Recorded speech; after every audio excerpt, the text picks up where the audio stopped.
Bonjour et bienvenue dans cette vidéo dans laquelle je vais vous présenter mon kit business e-commerce qui a pour objectif de vous aider à mieux contrôler vos marges, maîtriser vos coûts et augmenter vos bénéfices. Donc ça, c'est vraiment le e-book, le guide pratique qui fait 23 pages. Alors, il s'adresse à tous les entrepreneurs qui investissent dans la publicité, tous ceux qui sont dans le e-commerce, donc qui font les ventes à travers des plateformes de commerce, etc. Donc, le but de ce kit-là, c'est vraiment de savoir si vous gagnez ou vous perdez de l'argent. Donc, comment gérer tout ce qui est canal de communication, qu'est-ce qui rapporte, etc., etc. Donc, ce que je vous propose ici, ça va bien au-delà d'un simple fichier Excel, parce que c'est une véritable stratégie que je propose. Donc, pour ceux qui sont déjà dans le domaine, ça vous permet de mieux suivre vos coûts, mieux comprendre vos coûts, où est-ce que votre argent va, qu'est-ce qui rapporte, etc. Et pour ceux qui ne sont pas encore dans le domaine, effectivement, c'est si vous voulez créer justement un business d'e-commerce, le fichier pourra vous aider ici à mieux vous projeter, faire des simulations. Donc, ceci étant, voici le fichier. Donc, ici, vous avez la feuille résumée. Voilà. Donc, qui résume un peu tout. Ici, vous avez donc la feuille qui contient donc le compte des résultats, les pertes et profits. Ici, vous avez les coûts fixes, d'accord? Et là, vous avez les ventes et les marges. Alors, je vais commencer par cette feuille-là, vente et marge. Donc, déjà, il faut noter que, excusez-moi, pour tout ce qui est en bleu, c'est vraiment ce que vous devez remplir, ok? Voilà. Donc, ici déjà, donc vous voyez le fichier, il est paramétré. Ici, par exemple, vous pouvez cacher certaines données, vous pouvez les afficher, ainsi de suite, ok? Alors, ici au niveau de vos ventes. Donc, ici, pour avoir donc je précise qu'ici on est en dollars, voilà, on est en milliers de dollars, ok? Donc déjà, ce que vous devez remplir, ce sont les parties en bleu. Donc, je suppose que vous projetez par exemple d'avoir 500 visites sur votre site. D'accord? Donc, 500 000 visites parce que nous sommes en milliers, donc 500 000 visites. Ok? Et dans les 500 000 visites, vous projetez par exemple un taux de conversion de 2%. Ok? Donc, sur 500 000 visites, si vous considérez que 2% des 500 000 seront ceux effectivement que vous allez convertir, ça vous donne automatiquement ici le nombre de transactions. Donc 2%, 10 000. Par exemple, si je change ici, vous voyez que ça va agir, ça met 50. Voilà. Voilà. Et ici, vous considérez que la valeur moyenne par transaction, c'est de 150 dollars. Donc automatiquement, lorsque vous renseignez donc le nombre de visites souhaitées, le taux de conversion ainsi que la valeur moyenne par transaction, ça va vous donner votre revenu. D'accord? Je précise ici que c'est sur l'année, donc du 1er au 12e mois. Ok? Alors, la marge brute.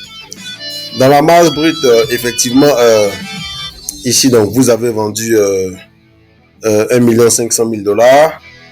Ok? Et je suppose que, effectivement, voilà, on a vendu ça, mais quelle est notre marge brute? Vu qu'on a investi de l'argent et que voilà, ce même argent-là doit nous revenir afin qu'on puisse continuer nos dépenses et refaire le business.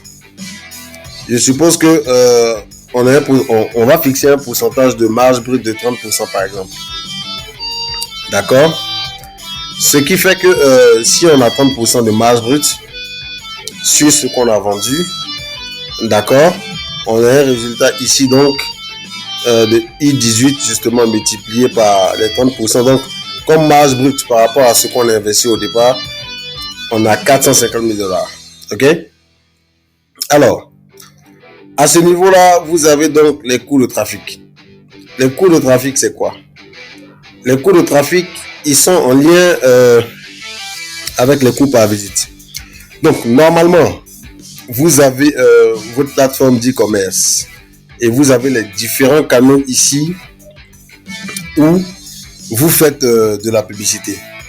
Et normalement, à partir de ces différents canaux-là, par exemple, quand vous allez sur votre compte Facebook Ads, ou bien sur Display, ou bien sur Google AdWords, normalement, ces données-là, vous les avez. Donc, vous savez, en fait, le pourcentage par canal. Donc, vous savez, par exemple, ici que c'est les recherches organiques ou c'est la newsletter qui vous rapporte plus. Donc, vous voyez, en fait, où vous avez plus de trafic. OK? Là, ce sont des pourcentages par rapport à des données que vous avez sur vos sites. Et ici, vous avez les coûts par visite. Ça veut dire quoi? Ça veut dire que lorsque vous investissez, par exemple, sur Facebook Ads, donc vous avez investi, par exemple, $1000 sur Facebook Ads et que cela vous a rapporté 100 visiteurs, donc facilement, ça vous permet de faire le calcul pour savoir quel est le coût par visiteur. D'accord? Donc, ce que vous avez investi par rapport au nombre de visiteurs, donc le nombre de visiteurs, vous pourrez l'avoir à travers les données que vous avez ici. Donc, vous les avez en pourcentage. En même temps, vous pouvez avoir le nombre de personnes qui a visité par canal. Donc, le coût investi par le nombre de personnes qui a visité, effectivement, vous donnera le montant ici en dollars. Donc, ça, c'est les calculs que vous-même, vous devez faire et puis renseigner. Par exemple, si vous mettez $12, là, $13, etc., ça calculera automatiquement. D'accord? Également, vous avez les coûts de logistique. Donc, les coûts de logistique, c'est vraiment le business model type pour un business de e-commerce. Voilà, donc si vous voulez le créer ou si vous êtes déjà dedans et que vous voulez avoir de meilleurs KPI, donc de meilleurs KPI, de meilleurs indicateurs de performance pour mieux suivre votre business, c'est vraiment le business model idéal. Donc, qui est tiré des meilleures pratiques, également qui se pratiquent dans les meilleurs cabinets. Voilà. Donc ici, vos coûts logistiques, vous avez $10,000 de transaction. OK. Vous avez le coût de livraison. Donc, vous mentionnez vos coûts.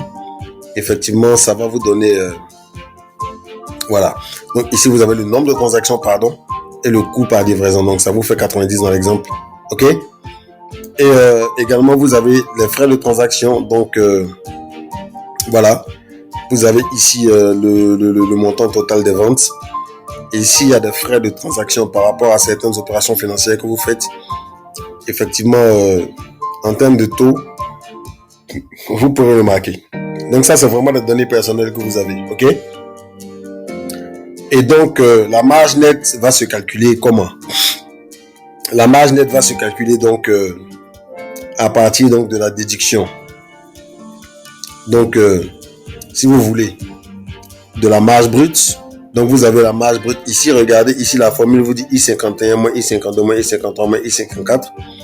Alors, ça veut dire quoi? Vous avez ici votre marge brute. N'oubliez pas que ici, quand nous étions là, au niveau donc de la marge brute, on a dégagé 30% effectivement du montant global des ventes. OK? Du montant global des ventes. Donc, dans les 1 million, dans les 1 500 000 $ que nous avions, normalement, comme marge brute, en fait, la marge brute, c'est, si vous voulez, le bénéfice, mais c'est pas le bénéfice net parce qu'on n'a pas encore retiré tout ce qui est impôt et qu'on sort tout ce qui est haut de frais, tout ce qui est haut de coût. D'accord? Voilà. Donc, pour avoir la marge nette, effectivement, il faut partir donc de la marge brute. Voilà, enlever effectivement tous les autres coûts, donc le coût de trafic, donc tous les autres coûts que nous avons vus là, dans cette partie.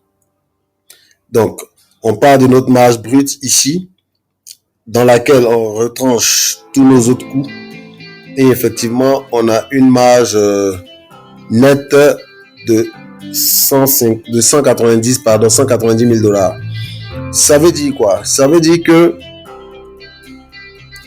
dans les 1 500 000 $, effectivement, que nous avions ici, donc en matière de revenus, comme je le disais tantôt, on a, si vous voulez, la marge brute, en fait, c'est ce qu'il nous reste quand on a dégagé ce qu'on a investi au départ. OK? Donc, c'est vraiment le bénéfice, mais le bénéfice brut qui est de 450. Ça veut dire quoi? Tout le reste, en fait, ça repart en réinvestissement. D'accord? Par rapport à tout ce qu'on a à faire comme dépenses. Donc, en tout cas, ça repart en réinvestissement. Donc, les 450 000 dollars que nous avons sont notre marge brute, de laquelle, justement, on va également enlever nos autres coûts. On va enlever les coûts, etc., etc. Et donc, de là, quand on retranche les 164 000 dollars qui sont ici, normalement, donc, en ce qui concerne le coût du trafic, ici, on enlève les 90 000 dollars qui sont le coût de la logistique et on enlève les 7 000 dollars qui concernent les frais de transaction. On a une marge nette de 190 000 dollars. OK? Alors, maintenant, venons au coût fixe. Effectivement, ici, donc, nous avons les coûts fixes. Donc, en ce qui concerne les salaires, les loyers, donc, c'est des coûts qui ne varient pas, qui sont des coûts fixes. OK? Ici, est-ce que nous avons mentionné les coûts fixes quelque part? Vous voyez que les coûts fixes n'apparaissent pas effectivement au niveau des ventes et de la marge. OK. Ce qui veut dire quoi? Quand on vient ici dans le compte de résultats, vous voyez que la marge nette automatiquement qu'on a calculé de l'autre côté s'affiche ici. Et donc, de cette marge nette-là, si on retranche également les coûts fixes, parce que là, en fait, ce sont des coûts qui sont variables. Tous les coûts que nous avons étudiés ici sont des coûts qui sont variables, qui peuvent changer au cas par cas, OK? Et là, effectivement, nous avons des charges fixes.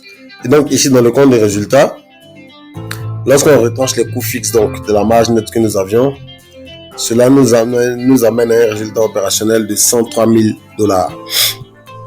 Donc, voici en gros ce que je souhaitais vous présenter au sujet de excusez-moi, du kit business modèle e-commerce. Et donc voilà, le kit il est disponible. Vous l'avez ici avec toutes les feuilles. Vous pouvez faire des modifications. Il suffit de l'adapter là à vos données réelles. Effectivement, ça va vous permettre de mieux suivre vos coûts. Et puis voilà. Et donc je le disais tantôt, là vous avez le e-book pratique de 23 pages. Donc pour comprendre toutes les notions qui sont expliquées, voilà, comment utiliser les feuilles. Le kit ici se repose sur 4 blocs, donc les différentes feuilles, etc. Vous avez tout est expliqué en tout cas. Donc la marge brute, effectivement, avec des exemples, voilà. Donc tout y est. Je vous dis merci et je reste à l'écoute. Allez, bonne journée.